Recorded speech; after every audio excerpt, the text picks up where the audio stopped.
Hello, Acadiana. I'm Blue Rolfes. Thanks for joining us. Chuck Huebner will be back with us tomorrow night.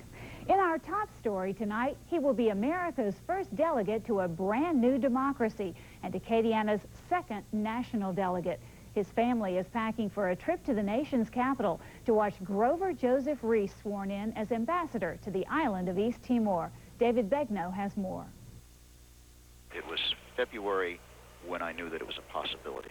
Before the island of East Timor freed itself of foreign occupation in May of this year, Grover Joseph Rees III knew that he was in waiting to become the U.S. ambassador to the nation of nearly 800,000 people. 10 months later, he has less than a week to wait before he's sworn in. He told me the date, and I said, I'll be there. So now everybody's trying to be there. But it didn't leave us a whole lot of time to get cheap tickets.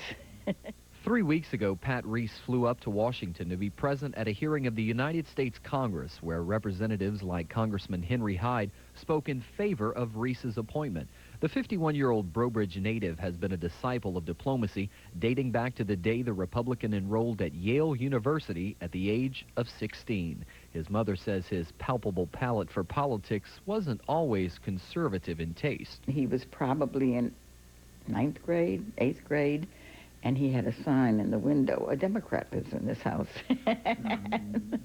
We let him leave it.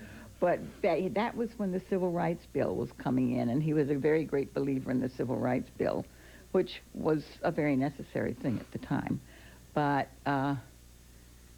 he very gradually reversed his position and took down the Democrat, and he's a dedicated Republican. The once chief consul of the INS under former President Clinton says it took the Timorian people 450 years to achieve democracy. As ambassador, he wants them to know that the U.S. is there in support of their independence. I think it's a natural friend and ally of the United States because, like the United States, they had to fight for their freedom, and they've got their freedom, and I think they care about freedom and democracy.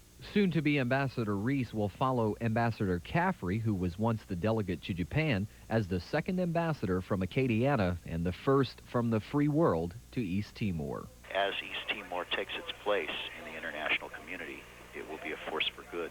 As Joseph Rees takes his place in U.S. history, Acadiana counts another native as one of America's finest. For TV 10 Eyewitness News, I'm David Begnaud. Rees will be sworn in on Monday.